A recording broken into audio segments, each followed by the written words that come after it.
여호와께서 모세에게 이르시기를 내가 이제 한 가지 재앙을 바로와 애굽에 내린 후에야 그가 너희를 여기서 내보내리라.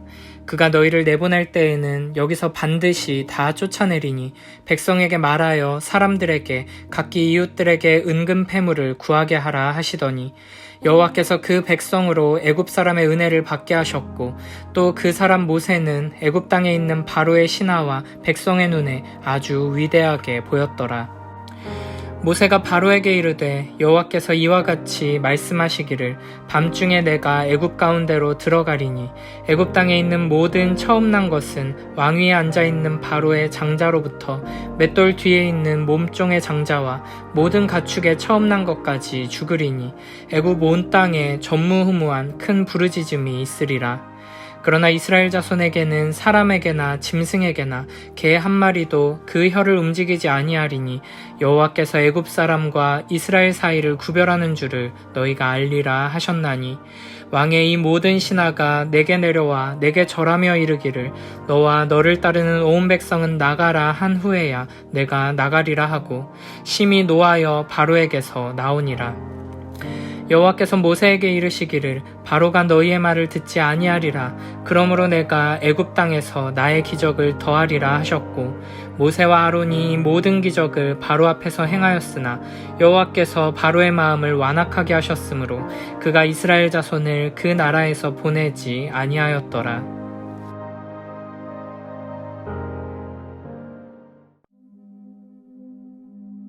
여호와께서는 마침내 마지막 10번째 재앙을 내리십니다. 이 마지막 재앙을 겪은 후에야 바로는 이스라엘 백성들을 애굽에서 내보낼 것입니다. 1절에서는 그가 너희를 내보낼 때에는 여기서 반드시 다 쫓아내리라고 표현합니다.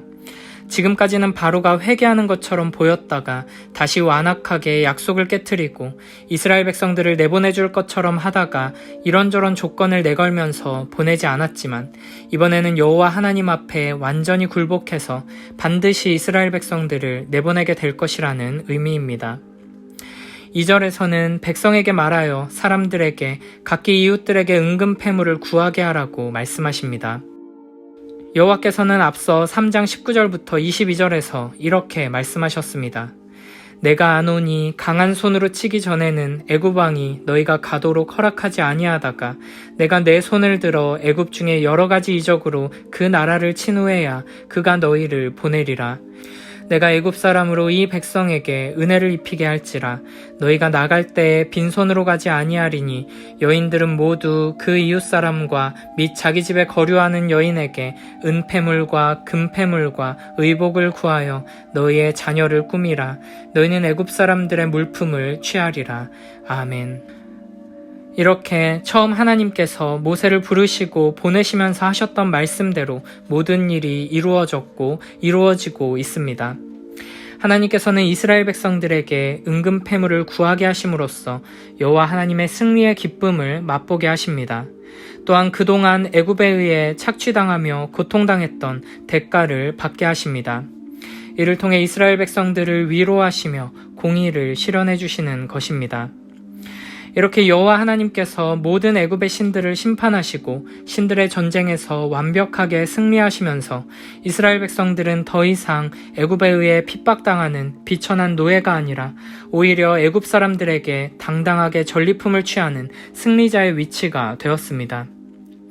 하나님께서 은금 패물을 구하라고 하신 또 다른 이유는 이것들이 나중에 하나님을 예배하는 데 중요한 재료가 되기 때문입니다. 이때 이스라엘 백성들이 애굽 사람들에게서 받아서 나온 은금 패물들은 나중에 성막을 세우는 데 재료로 쓰입니다.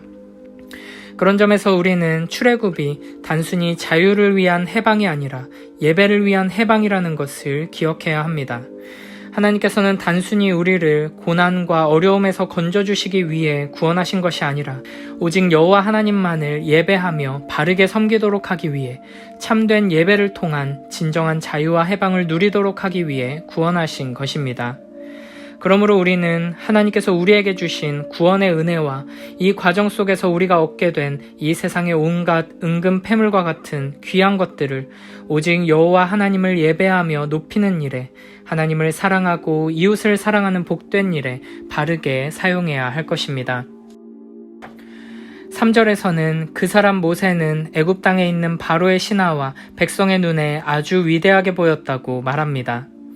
처음 하나님께서 모세를 부르셨을 때 모세의 모습은 아무런 힘도 능력도 열정도 믿음도 없는 나이 많은 목자에 불과했습니다. 하나님께서는 그런 모세를 사용하시기 위해 끈질기게 말씀하시고 또 말씀하시며 기적을 보여주시고 아론을 붙여주셨습니다. 그래서 결국 모세는 하나님의 말씀을 따라 바로 앞에 서게 됩니다.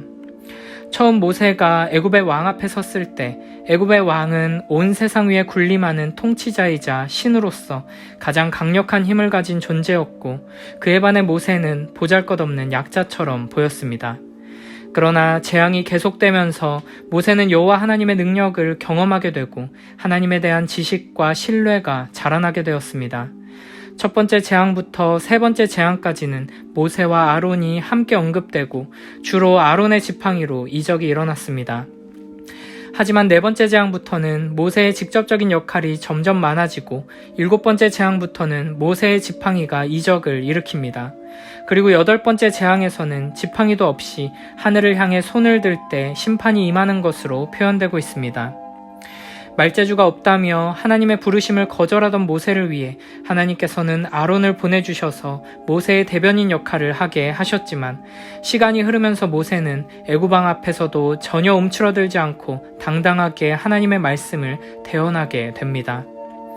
이에 애굽 땅에 있는 바로의 신하와 백성의 눈에도 모세가 아주 위대하게 보이기 시작한 것입니다.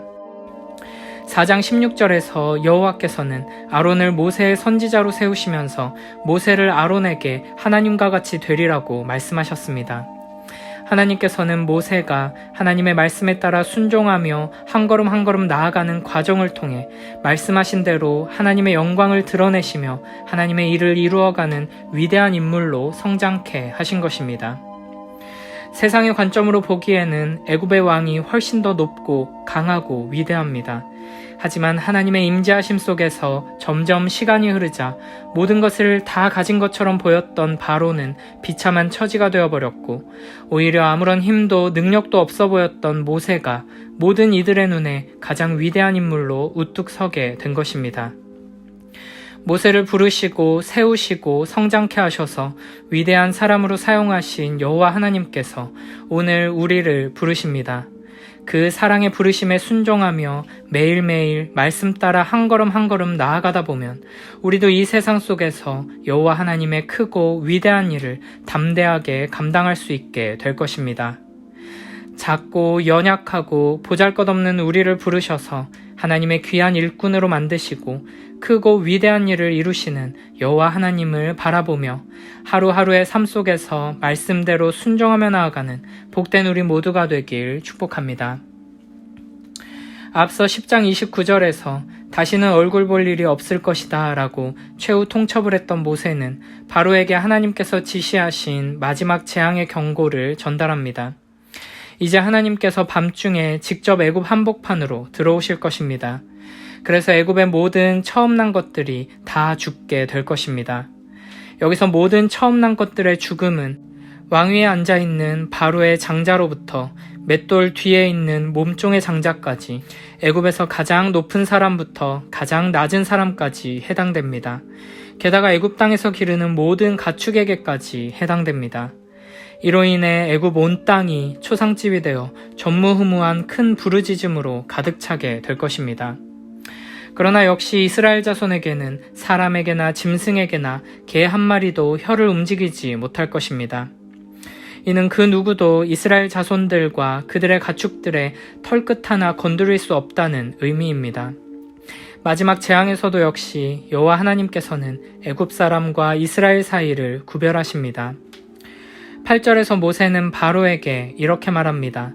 그리하면 너희 신하들이 모두 내려와 내 앞에 엎드려 나를 따르는 백성을 데리고 나가달라고 빌 것이다. 그제야 나는 나가리라. 이 마지막 죽음의 재앙으로 인해 애굽과 하나님 나라의 전쟁은 여호와의 완전한 승리로 결론지어지고 마치 승리한 나라의 왕 앞에 패배한 나라의 신하들이 엎드리는 것처럼 모세 앞에 바로의 신하들이 모두 내려와 엎드리게 될 것입니다. 이 말을 마친 모세는 매우 화를 내면서 바로 앞에서 나옵니다. 모세의 진노는 여호와 하나님의 마음을 대변하는 것입니다. 모세는 최후 통첩을 하면서 통쾌해야 한다거나 즐거워하지 않았습니다. 그는 완악한 마음을 가지고 멸망을 향해 달려가는 죄인을 향해 진노했습니다.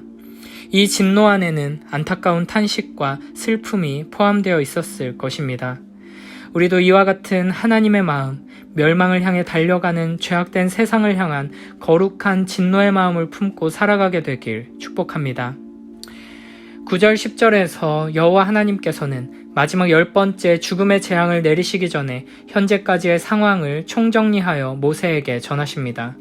이미 하나님께서는 바로가 모세의 말을 듣지 않을 것이라고 말씀하셨고, 그렇게 바로를 내버려 두시는 목적은 애굽 땅에서 나의 기적들을 더하여 일으키시기 위함이었습니다. 그래서 결국 10가지 재앙이 이어지면서 여호와 하나님의 전능하신 능력과 위엄이 온 땅에 분명하게 나타나게 되었습니다. 또한 완악한 인간의 본성이 적나라하게 드러났을 뿐 아니라 그런 완악한 인간에게 계속해서 기회를 주시며 기다리시는 하나님의 자비하심도 나타났습니다. 성경은 사람이 예수님을 믿기 전에는 다 죄의 종이었다고 말합니다. 출애굽기의 10가지 재앙 사건은 이렇게 죄의 노예 상태로 있던 우리가 해방되어 자유롭게 되는 일이 결코 쉽게 이루어지는 일이 아니라는 것을 분명하게 보여줍니다. 출애굽 사건은 10가지의 재앙이 모두 내리고 나서야 이루어졌고, 마지막 10번째 재앙은 많은 생명들의 죽음이었습니다. 그리고 이스라엘 백성들은 유월절 어린 양의 피 흘림을 통해 이 죽음의 재앙에서 건진받아 출애굽할 수 있었습니다. 이것은 우리의 영적 출애굽 또한 매우 어려운 과정을 거치고 엄청난 대가를 치르고 나서야 가능하게 됨을 보여줍니다. 하나님께서는 완악한 죄인이었던 우리를 구원하기 위해 십자가 위에서 예수 그리스도의 피를 흘리셔야 했습니다. 그러므로 우리는 하나님께서 우리를 죄의 노예에서 해방시키셔서 하나님의 백성으로 구원하시기 위해 얼마나 큰 대가를 치르셨는지를 항상 기억해야 합니다. 우리는 구원을 은혜로, 선물로 받았습니다. 우리가 이 구원을 얻기 위해 아무런 대가를 치르지 않았고 아무런 노력도 하지 않았다 보니 우리가 받은 구원이 얼마나 큰 희생과 대가를 지불하고 주어진 것인지를 잊을 때가 많습니다. 우리는 구원을 은혜로 값없이 받았지만 이 구원이 별로 값어치가 없기 때문에 거저 주신 것이 결코 아닙니다. 오히려 너무나 큰 대가를 치르고 얻은 것이기에 우리 편에서는 조금이라도 그 값을 치를 수 없기 때문에 값없이 주신 것입니다. 십자가 위에서 우리가 받아야 마땅했던 이 모든 재앙을 다 받으시고 하나님의 진노와 저주를 다 감당하신 예수 그리스도의 이 놀라운 사랑과 큰 은혜를 기억하며 항상 감사와 찬양의 삶으로 주님께 영광 돌리는 복된 우리 모두가 되길 축복합니다. 이 구원이라는 선물에 무한하고 영원한 가치에 합당한 순종의 삶으로 주님께 영광 돌리는 복된 우리 모두가 되길 축복합니다.